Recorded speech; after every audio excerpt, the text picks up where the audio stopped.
믿음으로 사라 자신도 나이 늙어 단산하였으나 잉태하는 힘을 얻었으니 이는 약속하신 이를 미쁘신 줄 알미라. 이러므로 죽은 자와 방불한 한 사람으로 말미암아 하늘의 허다한 별과 또 해변의 무수한 모래와 같이 많이 생육하였느니라.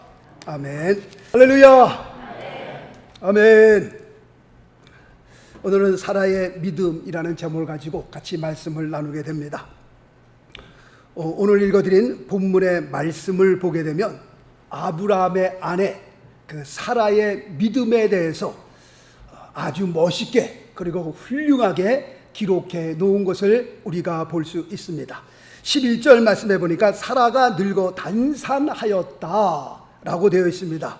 이때 사라의 나이 99세였습니다. 무슨 말씀입니까? 애를 낳을 수 있는 그런 나이가 절대로 아니었다라는 것을 설명하고 있고요.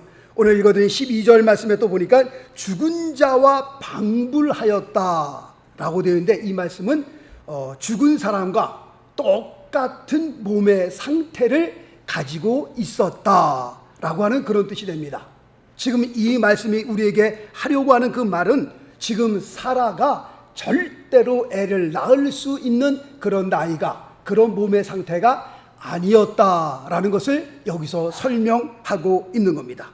이런 사라가 그런데 잉태하여 아들을 낳고 그 씨를 통해서 자손들이 오늘 말씀 보니까 하늘의 허다한 별과 같이 그리고 해변의 무수한 모래와 같이 생육하였다라고 기록하고 있습니다. 지금 이 말씀을 보면서 야, 사라가 대단한 믿음을 가졌구나, 굉장한 사람이구나, 우리가 그렇게 생각할 수 있습니다. 사라가 또 그랬습니다. 그런데 사라가 처음부터 이렇게 대단한, 이렇게 훌륭한 믿음을 가졌던 사람이었습니까? 라고 물어보신다면 대답은 아니었습니다 라고 말씀을 드리고 싶습니다. 우리가 창세기 18장을 좀 한번 좀 펴기를 원합니다. 창세기 18장 말씀을 좀 다 같이 펼 수 있기를 바라겠습니다. 성경의 제일 첫 번째 권 창세기 18장 9절과 10절 말씀을 좀 보겠습니다. 창세기 18장 9절과 10절. 그들이 아브라함에게 이르되 내 아내 사라가 어디 있느냐? 대답하되 장막에 있나이다. 10절. 그가 가라사대 기한이 이를 때에 내가 정녕 내게로 돌아오리니 내 아내 사라에게 아들이 있으리라 하시니 사라가 그 뒤 장막문에서 들었더라.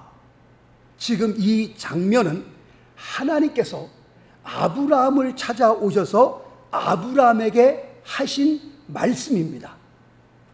이 말씀이 기록되어 있고요. 그 다음에 창세기 18장 11절 말씀 보겠습니다. 창세기 18장 11절. 아브라함과 사라가 나이 많아 늙었고 사라의 경수는 끊어졌는지라. 12절 말씀 보니까 사라가 속으로 웃고 이르되 내가 노쇠하였고 내 주인도 늙었으니 내게 어찌 낙이 있으리요. 하나님께서 아브라함을 찾아오셔서 아브라함에게 말씀하신 그 말씀을 사라가 장막 뒤에서 들었더라 라고 말씀하고 있습니다. 그리고 사라의 반응이 12절 말씀이니까 그 말씀을 들었을 때 어떻게 해요? 속으로 웃었더라. 그런데 사실 처음 아브라함에게 처음 이 말씀하셨을 때 아브라함은 어떤 반응을 일으켰느냐? 창세기 17장 17절 말씀을 봅니다.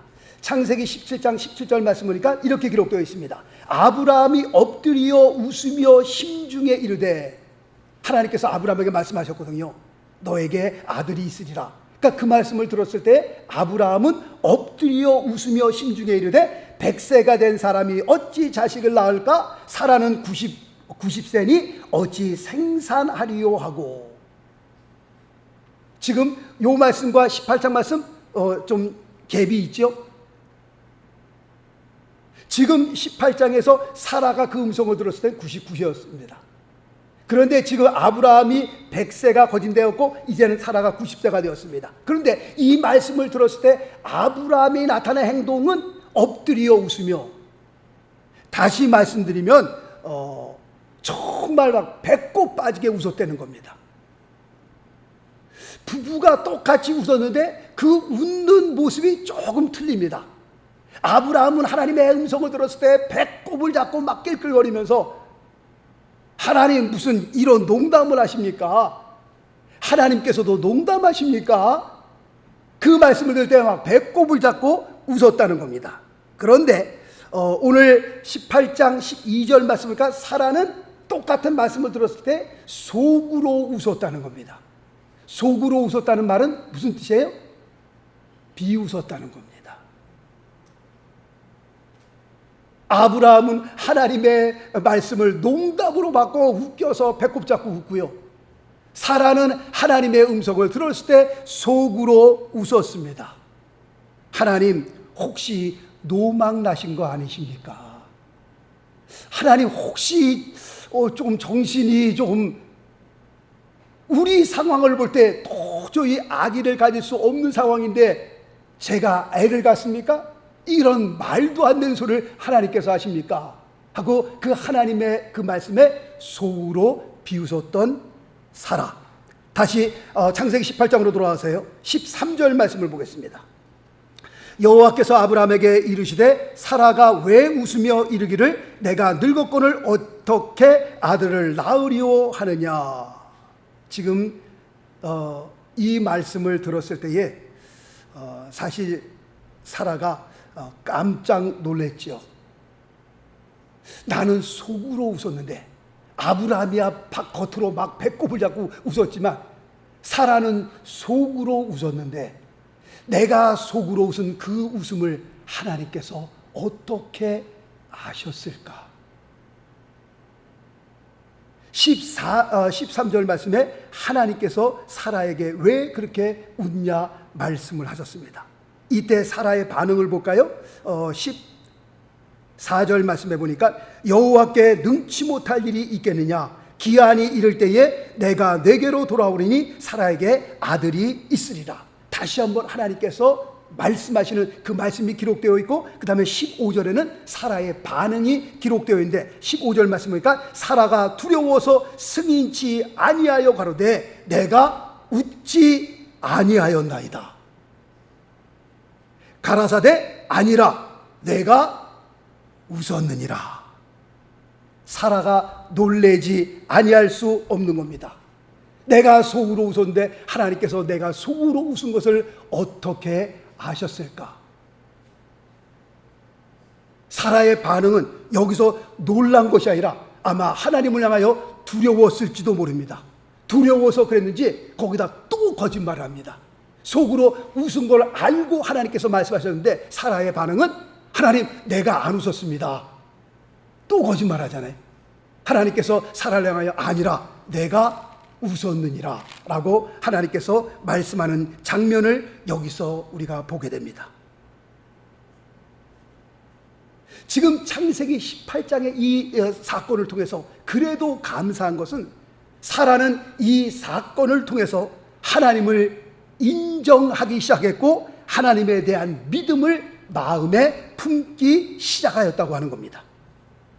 그리고 그 믿음의 결과의 역사로 오늘 본문 히브리서 11장 11절과 12절에 이 말씀을 기록하고 있는 겁니다. 그러니까 오늘 히브리서 11장 11절 12절 말씀은 사라의 믿음의 결과에 대해서 기록해 놓은 것이다 라고 우리가 볼 수 있습니다. 그렇다면 믿음은 뭡니까? 라고 질문할 수 있습니다. 과연 믿음이 뭡니까? 믿음은 절대적으로 추상적인 것이 아닙니다. 믿음이라고 하는 것은 선반 위에 올려놓고 그냥 바라보는 것만, 그것이 믿음이 아닙니다. 믿음이라고 하는 것은 우리가 허공에다가 막 주먹질하고 그냥 누군지 모르지만 허공에다가 막 주먹질하는 그런 것이 믿음이 아니라는 겁니다. 믿음이라고 하는 것은 그림의 떡을 보는 것처럼 그런 것이 믿음이 아니다라는 겁니다. 하나님께서 우리에게 주신 그 믿음이라고 하는 것은 실제요. 영어로 reality란 말입니다.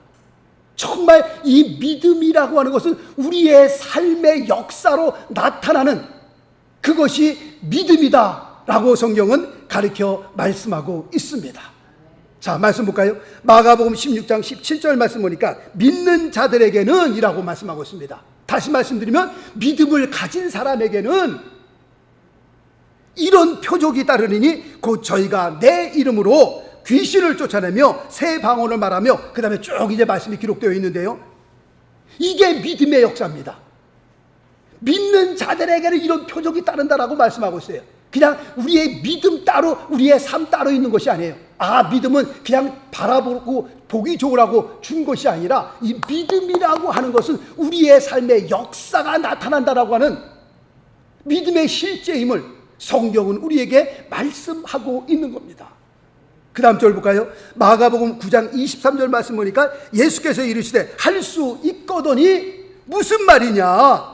믿는 자에게는, 다시 말씀드리면 믿음을 갖고 있는 사람에게는 능치 못할 일이 없느니라 라고 말씀하고 있습니다.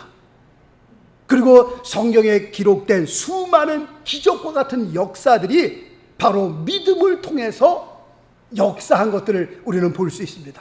그래서 히브리서 11장은요 믿음장이라고 합니다. 믿음의 역사가 나타난 그 역사들을 여기서 소개하는 겁니다. 그런데 중요한 것은 사람의 이름을 소개하기 바로 전에 항상 뭐가 나와요? 믿음이라는 단어가 나와요. 믿음으로 아브라함은, 믿음으로 사라는, 믿음으로 노아는, 믿음으로 아벨은, 믿음으로, 다 믿음으로 기적과 같은 삶의 역사를 일으켰던 그것은 우리의 힘과 능력과 지혜와 똑똑함이 아니라 하나님을 믿는 무엇 때문에요? 믿음 때문에.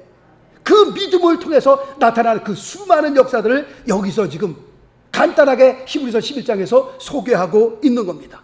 그러므로 믿음이라고 하는 것은 우리의 삶에 나타나는 실제 역사다라고 성경은 그렇게 말씀하고 있는 겁니다. 목사님, 그렇다고 할 것 같으면 왜 우리의 삶에서, 나의 삶에서 믿음의 그런 역사들이 나타나지 않는 겁니까? 성경에 보면 그 기적과 같은 역사들이 이렇게 수없이 많이 기록되어 있는데 왜 나의 삶에는, 왜 그런 믿음의 역사가 없는 겁니까? 여기에 대한 비유를 이렇게 한번 좀 설명을 좀 해드리고 싶습니다. 수도꼭지를 우리가 틀면 물이 나와야 돼요? 안 나와야 돼요? 물이 나와야 되는 것이 정상이죠. 스위치를 올리면 불이 들어와야 돼요? 안 들어와야 돼요? 불이 들어와야 되는 것이 정상이라고 말씀을 드릴 수 있습니다. 그런데 수도꼭지를 틀었는데 물이 안 나온다? 스위치를 켰는데 불이 안 들어온다? 그럼 문제가 있는 거예요? 없는 거예요? 문제가 있는 거죠. 수도꼭지를 틀었음에도 불구하고 물이 안 나온다? 어딘가에 문제가 있는 거예요. 문제를 찾아야 되는 겁니다. 스위치를 켰는데 불이 안 들어온다? 어디에 문제가 생긴 겁니다. 믿음에는 반드시 역사가 따라야 하는 겁니다. 성경은 따라야 된다라고 말씀하고 있습니다. 이게 정상이다라고 말씀을 하고 있습니다. 그런데 믿음의 역사가 우리의 삶 가운데 나타나지 않는 것은 분명히 어딘가에 문제가 생겼다라고 말씀을 드릴 수 있는 겁니다. 지금 이 말씀을 좀 이런 쪽으로 설명을 하면 이렇습니다. 믿음의 역사가 우리의 삶 가운데 나타나지 않는 것은 믿음의 역사를 방해하는 적들이 있다는 겁니다. 믿음의 역사를 방해하는 우리의 영적 적들이 있다라는 것을 말씀드릴 수 있는 겁니다. 하루는 캄캄한 밤에 예수님께서 물 위를 걸어서 제자들에게 오십니다. 물 위를 걸어서 오는 예수님을 보면서 예수님의 12제자 가운데 한 명, 베드로가, 성질급한 베드로가 그 주님을 바라보면서 이렇게 얘기를 합니다. 만일 주시어든 나를 명하여 물 위를 걸어오게 하소서. 얼마나 깜짝 놀랐겠어요. 이게 귀신인가 뭔가 하냐. 깜깜한 밤에 물 위를 걸어서 누가 오는 거예요? 가만 보니까 예수님이거든요. 세상에 누가 물 위를 걷는 사람이 누가 있어요? 그러니까 베드로가 놀래갖고 만일 주시어던 나를 명하여 물 위로 걸어오게 하소서. 그렇게 말한 베드로를 향하여 주님께서 뭐라고 말씀하세요? 오라, 나에게로 오라라고 주님께서 말씀하십니다. 그래서 베드로는 주님께서 오라고 하신 그 말씀을 붙들고 정말 배에서 내렸습니다. 그 캄캄한 밤중에 베드로도 대단한 사람이죠. 오라고 하신 그 말씀을 딱 붙잡고, 예, 제가 갑니다. 정말 주님, 제가 갑니다. 그래서 배에서 내려서 주님께로 가는데 정말 베드로가 물 위를 걸었던 겁니다. 요즘에 막 요술 부리는 거 그런 거 말고요, 진짜 걸은 겁니다. 이거는 오라고 하신 주의 말씀을 붙들고 베드로가 물 위를 걷기 시작하는데 정말 대단한 믿음이다 라고 말하지 아니할 수 없죠. 정말 베드로가 물 위를 걷는 그 광경을 보면서 정말 박수 쳐주고 싶습니다. 야, 베드로 정말 대단하다. 그 믿음의 역사가 나타나는 것을 보면서 정말 베드로 대단하다, 그렇게 말하고 싶습니다. 그런데 말씀 보겠습니다. 마태복음 14장 30절 말씀해 보니까 바람을 보고 무서워 빠져가는지라 소리질러 가로되 주여 나를 구원하소서.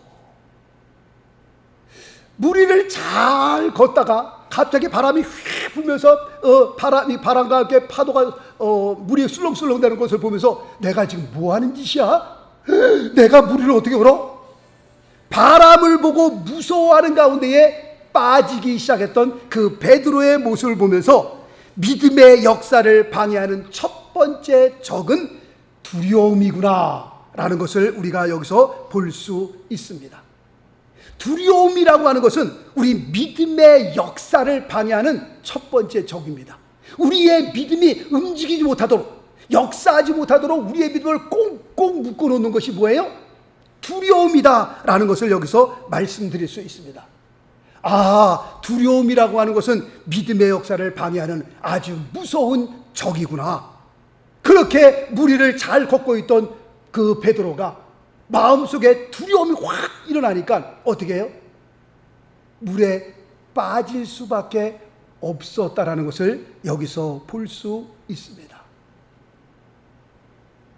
모세의 뒤를 이어 이스라엘의 영도자가 된, 이스라엘 백성의 지도자가 된 그 여호수아를 향하여 여호수아서 1장 말씀 보니까 하나님께서 뭐라고 말씀하세요? 그에게 뭘 부탁합니까? 두려워 말라. 그에게 첫 번째로 주신 말씀입니다. 왜? 두려우면요 다 끝나는 겁니다. 모든 것이 다 준비가 되어 있어도 내 마음에 두려움이 딱 자리 잡잖아요. 그러면 게임 끝난 겁니다.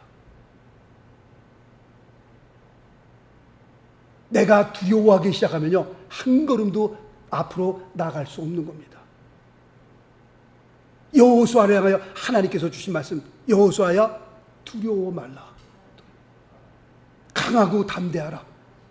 내가 모세와 함께 있었던 것과 같이 내가 너와 함께 있을 터이니 너는 절대로 두려워 말라라고 말씀하고 있습니다. 물 위를 잘 걷고 있던 베드로가 두려움이 그의 마음에 확 찾아오니까, 두려움이 그를 공격하니까 물속으로 빠질 수밖에 없었다는 겁니다. 두려움이란 우리의 믿음을 어떻게 해요? 물속으로 빠지게 만드는 겁니다. 성경에 보니까 강하고 담대한 말이 얼마나 많이 나옵니까? 어떤 목사님은 조사를 해봤더니 365번 나온다고 그래요. 아, 365번 우리에게 이렇게 기록된 것은 하루에 한 번씩 외치라고, 그렇게 하나님께서 우리에게 365번을 기록하셨구나, 그렇게 말씀하시는 분이 있더라고 보니까요. 하여튼 365번인지 600번인지 모르겠지만 하여튼 중요한 것은 매일마다 어떻게 해요? 하나님, 내게 담대함을 주옵소서. 담대함을 주옵소서. 세상에 나가면 두려워할 일들이 얼마나 많아요. 두려운 일들이 얼마나 많아요. 하나님, 정말 우리의 마음을 주님 붙들어 주셔서 오늘도 많은 일들이 있지만 그런 일들에 내가 놀라지 않고 뒤로 물러서지 않고 두려워하지 않고 정말 뚫고 나갈 수 있는 하나님 믿음의 담대함을 허락하여 주옵소서. 늘 기도해야 할 것입니다. 담대함이 필요한 겁니다. 왜냐하면 믿음의 역사를 방해하는 첫 번째 적이 뭐예요? 두려움이기 때문에 그렇습니다. 두려움, 우리의 믿음을 꽁꽁 묶고 나서요 믿음의 역사를 이루지 못하게 하는 첫 번째 적이 두려움입니다. 자, 두 번째 말씀 보겠습니다. 마태복음 14장 31절 말씀 보니까 예수께서 즉시 손을 내밀어 저를 붙잡으며 가라사대 믿음이 적은 자여 왜 의심하였느냐. 믿음의 역사를 방해하는 두 번째 적은 의심이라는 것을 우리는 여기서 볼 수 있습니다. 자, 말씀 볼까요? 야고보서 1장 6절 오직 믿음으로 구하고 조금도 어떻게 해요? 의심하지 말라. 의심하지 말라. 의심하는 자는 마치 바람에 밀려 요동하는 바다 물결 같으니. 그 다음 절 야고보서 1장 7절 이런 사람은 무엇이든지 주께 얻기를 생각하지 말라. 그 다음 절 야고보서 1장 8절 두 마음을 품어 모든 일에 정함이 없는 자로다. 지금 야고보서 1장 6절 7절 8절 말씀을 보면서 의심하는 것은 어떤 사람 같아요? 두 마음을 품는 사람과 같아요. 난시라고 아세요? 난시. 제가 난시입니다. 난시는 뭐냐면 한 물체가 두 개로 보이는 거예요. 두 개로.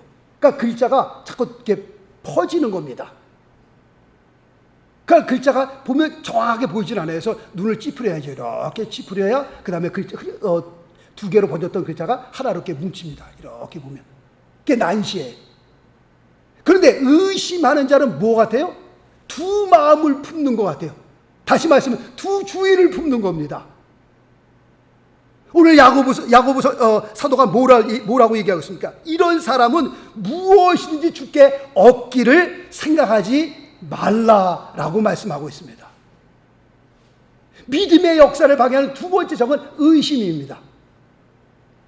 오늘 예수님께서 물 위를 걸어오신 그 사건을 통해서 첫 번째 적은 두려움이다, 두 번째 적은 의심이다 라고 말씀을 드렸는데 그 외에도 굉장히 많이 있겠지요. 뭐가 있겠어요?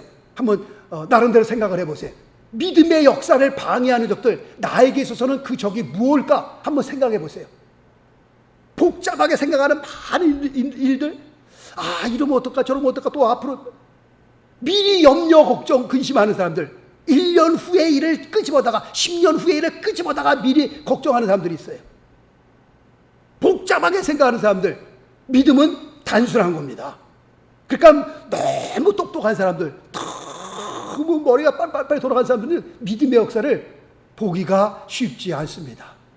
조금 바보스러운 사람들, 그냥 단순한 사람들, 주님께서 말씀하면 네 알겠습니다 하고 그냥 나가는 사람들, 그런 사람들이 믿음의 역사를 보는 거죠. 자꾸 따지고 주판기로 자꾸 계산해보고 이게 아닌데 믿음의 역사가 없다니까요. 어린아이가 갖고 있는 물고기 5마리와 물고기 5마리 맞나요? 물고기 2마리인가요? 몇 마리예요? 물고기 2마리요? 떡은 몇 개? 5개. 이거 갖고 무슨 어떻게 몇 명이나 먹겠어요? 말도 안 되죠. 예수님께서 이렇게 많은 사람들, 한 2만 명 되는 사람들 어떻게 먹을까? 빌립이 쭉 계산하니까 이거 2만 데나리온도 이거 부족하겠는데요. 그것도 풍성하게 먹는 것도 아니고 그냥 조금씩만 줘도. 안드레가 그 어린아이의 점심 도시락을 주님 앞에 갖다 놓잖아요. 주님, 이게 이거 갖고 좀 할 수 있으시겠습니까? 주님께서 그 물고기 5마리와 물고기 2마리와 떡 5개를 손에다 올려놓으시고 축사하시고 떼어 그들에게 먹여주시는데 배불리 먹고 몇 광주리가 남아요? 12광주리가 남잖아요. 자꾸 계산하면요, 그 계산이 안 맞는다니까 그게요. 믿음의 역사는요, 자꾸 목사님 지금 이게 상황이 아니라니까요. 중요한 건 믿음입니다. 무릎 꿇어 기도하면서 하나님께서 우리에게 믿음 주시면요, 영적인 시그널들이 있습니다. 빨간 시그널이 나오면요, 절대로 가면 안 되는 거예요. 막 다 문이 열려 있는 것처럼 보여도 가면 죽는 겁니다. 큰일 나는 겁니다. 사고 납니다.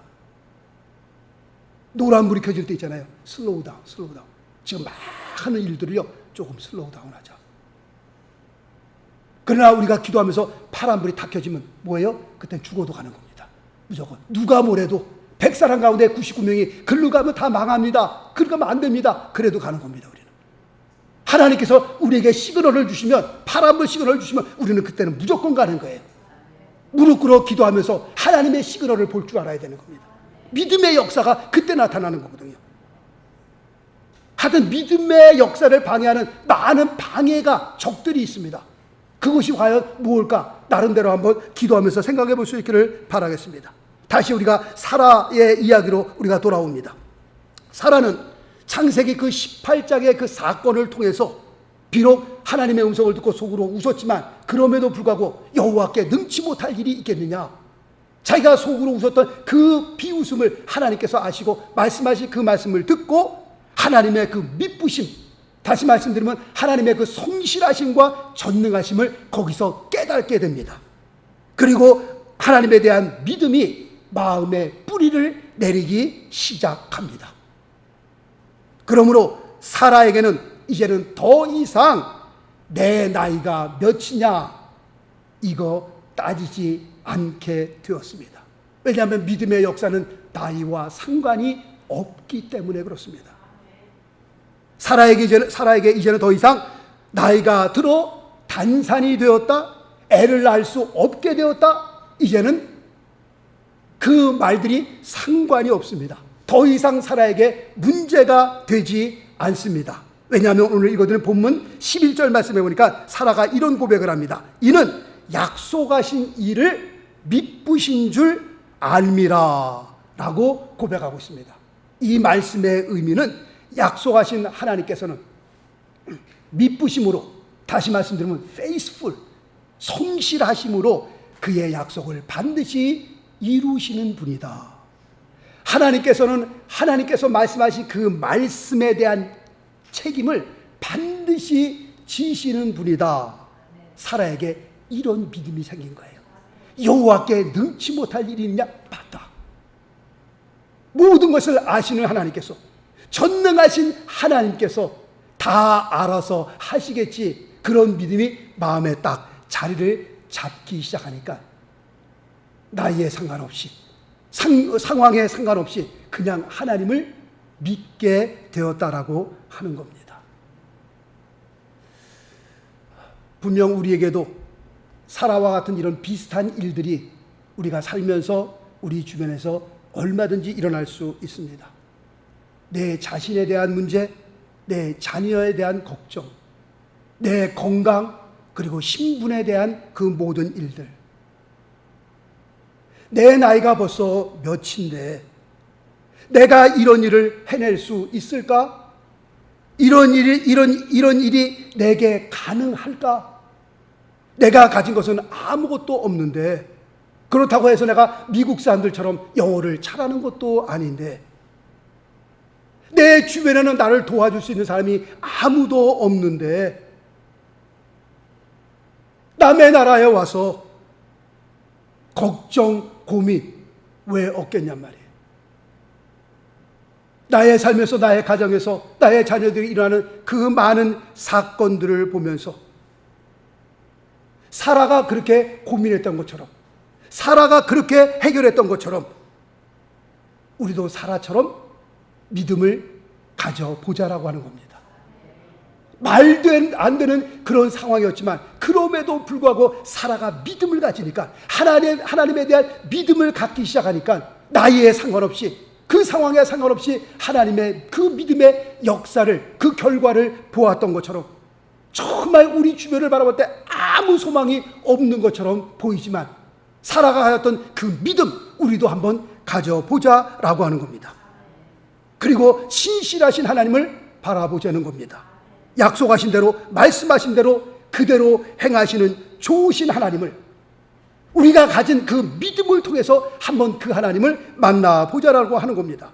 사라가 만났던 그 좋으신 하나님, 우리의 삶 가운데도 내가 그 좋으신 하나님 한번 만나길 원합니다. 하나님 내게 은혜를 베풀어 주시고, 내게 기도할 수 있는 영을 허락하여 주시고, 정말 믿음을 가질 수 있는 하나님의 은혜를 더하여 주옵소서 기도하셔야 할 것입니다.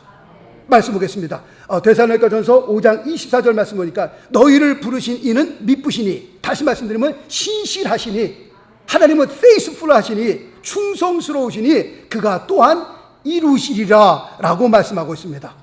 그러므로 오늘 우리에게 들려주시는 주의 음성을 우리가 듣고, 그 다음 절 말씀 볼까요? 마가복음 5장 36절 주님께서 이렇게 말씀하십니다. 두려워 말고 어떻게 해요?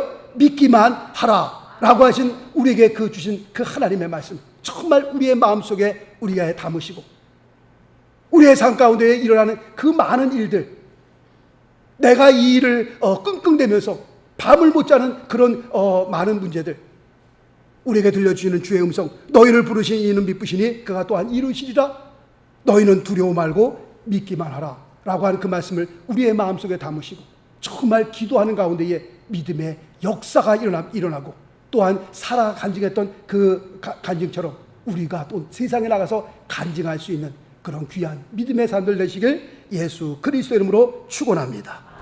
기도하겠습니다.